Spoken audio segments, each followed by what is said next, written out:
Hi everyone, I'm Linda Fitzwater. I teach critical theory for fashion promotion and imaging students at Epsom. My course engages with past and current social trends, why they emerge, and how they affect people's lifestyles and consumerism.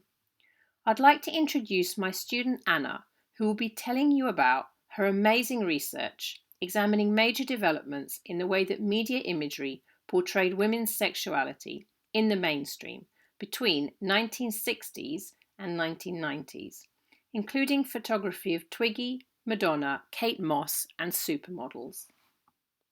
My name is Anna Aleksejeva, and my topic is key shifts in the representation of female sexuality between the 1960s and the 1990s. My key points are innocence in the 1960s fashion photography, explicit violence and physical threat in the 1970s fashion photography, Madonna as a vision of freedom in the 1980s, heroin chic of the 1990s, and supermodel phenomena. I would love to start from defining sexuality as a topic. Sexuality is an interlink between sex and gender, a modern construct, as Entwistle claims. It is a complex cultural phenomenon closely linked to eroticism that was created and empowered by contemporary society. Femininity, in its turn, is often linked to the ideas of feminine heterosexuality. My starting point is Profumo Affair, which is an early 1960s British political scandal involving a British politician, John Profumo, and a call would-be model, Keeler, that may have been simultaneously involved with a Russian diplomat. Mort believes that historians who have viewed this scandal only from the perspective of the high politics underestimated the scandal's sexual dimensions. He agrees that the spy story was particularly significant in a Cold War context, but in his book, he privileges cultural and moral aspects of the story as they are related to the construction of a permissive society that modernized sexual behavior in the 1960s. Kristen Keeler was an embodiment of the changes in female sexuality in the 1960s. As Moore describes her, a woman from an underprivileged background, empowered by sexual knowledge and consumerism. This can be clearly seen from this picture here, as she is looking confidently straight into the camera, selling herself as a self made media event, exploiting the power of publicity. In the 1960s, as Rodney claims, single girl emerged as a new aspirational ideal for an independent young working woman. Singleness became a new sexual order. Fashion photography also went through a lot of changes, according to her, during the decade. Low became high, which means ready to wear rather than haute couture, new rather than well made. Women were set free from the domestic mise en scene, and nipples reappeared as a normal anatomical part. The reasons for these changes were the increase of women at work, a feminist movement characterized by their value personal as political, and reconstruction of Hollywood. For example, in the movie Blow Up, a fashion model appeared as a character. Indeed, in the 1960s, the supermodel emerges as an independent, significant figure equated with business. An example of that is Twiggy, that, according to Arnold, epitomized this lightly worn sexuality. In the picture here, we see her childish yet very seductive posture, hinting at inexperience of sex. A major shift happened in the representation of female sexuality in the 1970s. As sexual revolution became mass phenomena, fashion photography changed drastically. It became saturated with glamour and violence. Figure Free is an example of that. As we can see, a bored look and a confident posture of the model, they hint at the fact that model is sexually experienced, which claims erotic power and sexual aggression. Newton himself was keen on aggressive mood. Craig called his photographic style brutal realism, bearing in mind harsh, dark, and violent visualization of reality. However, as Smedley claims, it could hardly be seen as a documentary. Another important element of a photograph is an accessory the model is wearing, bunny ears that refer to fetishism. In the 1970s, elements of fetishism became popular as a step ahead from so-called normal sexuality. There is an opinion, as Entwistle claims, that fetishism was empowered by capitalism as it incorporates much that is controversial and radical. According to Arnold, Gibberden and Helmut Newton have been looked to in a perverse nostalgia for decadent excess, rather than the breezy, uncomplicated sexuality of the 1960s. In other words, simple yet liberating sexuality, as it was worn by childlike, innocent looking Twiggy, was replaced by threatening, complex, and provocative sexual imagery created by such photographers as Helmut Newton and Gibberden. Another distinctive feature of the 1970s fashion photography is Fox lesbianism. According to Adrienne Rich, fashion promotion in the 20th century was one of the main tools for promoting so-called compulsory heterosexuality. Lesbianism was Fox and pictured only for the male hetero gaze and pleasure. As you can see from the picture, the posture is carefully directed. The photograph is looking like a movie screenshot, extremely sexualized and aesthetically pleasing, creating a Fox love scene for the heterosexual male gaze.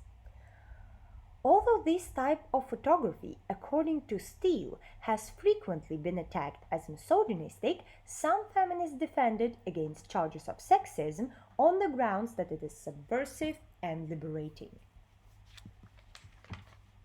In the 1980s, Madonna became a vision of freedom. According to Gogler, she debunks societal constrictions and she encourages ambiguity in terms of race, gender, and sexuality. Madonna used sexual imagery and revoked stereotypes to empower women, advocated sex as a cure, and stood for equality in all spheres of life. She went against the social norms and deconstructed boundaries, presenting different identities. Her image was an aspiration for many sexual subcultures, as she was often referred to as sexless. Arnold also points out that she was resistant to the classical ideals of femininity.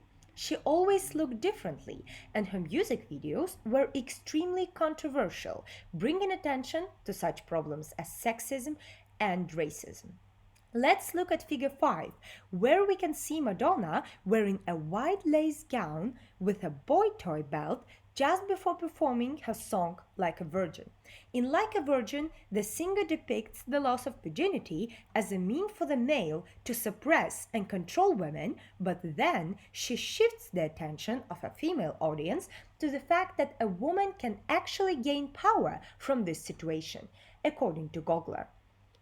Sexual freedom is an empowerment for Madonna. She redefined gender and inspired people to look differently at such a complex thing as sexuality. In the 1990s, fashion photography emerged, uncovering way more serious topics and concerns than just selling the product, on the purpose of social and cultural relevance and realistic image due to the insecure political climate and fear of upcoming recession. Corinne Day, one of the most famous fashion photographers in the 1990s, used unprofessionalism as a technique for photographing Kate Moss, according to Smedley. She also incorporated documentary into fashion photography by shooting Moss in her own flat. If we look at figure 6, we can see cheap furniture and effortless laid-back look that hint at poverty, as anti-consumerism was popular at the time due to the decreased incomes. It was caused by the collapse of the existing political and social values in Europe. In her work, Day neglects fake ideals of femininity created previously within fashion photography and reconstructs sexuality in her own way. She managed to create an aesthetic that was closer to the reality of the 1990s. Day was transgressive. As Smedley claims, in some ways Moss's ordinariness and waifish appearance parallels that of models such as Twiggy in the 1960s. This is called fashion revival. However, there was a difference in the photographic style.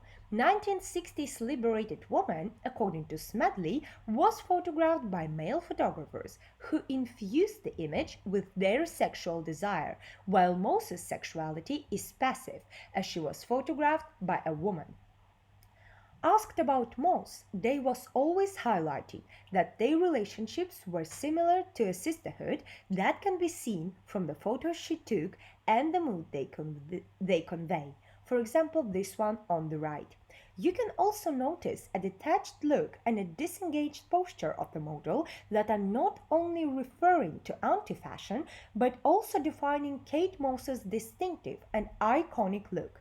Heroin chic photography was a protest against widespread sexual availability that was actively promoted by the magazines at the time. As Wallerstein claims, withdrawn look of the models such as Kate Moss was an act of rebellion, a conscious refusal to be filled and satisfied. I would love to end my presentation with the supermodel phenomena that can be defined by the high modeling fee that coincided with the worldwide recession. Models were reliable promotion and marketing tools that were actively used to increase the sales. Famous consumption objects, representation of global beauty targeted at an international community as fashion went global, and a mean to spread female fashion worldwide, according to Solly Beltran. As it is evident from the picture, they were presented as figures for identification with their slender bodies and flawless looks, aimed at producing an uncontrollable desire to consume. Supermodels also embodied such cultural meanings as race and nationality that produced them. However, for the models with a dark complexion, it was always hot because blonde, blue-eyed, pale-skinned models were always preferential. Sully Beltran called it visual neocolonialism. If we look at the picture, we will see only one non-white supermodel, Naomi Campbell, that also had less contracts than any other white supermodel we can see here. Another important detail of the picture is self-confidence that the supermodels are expressing.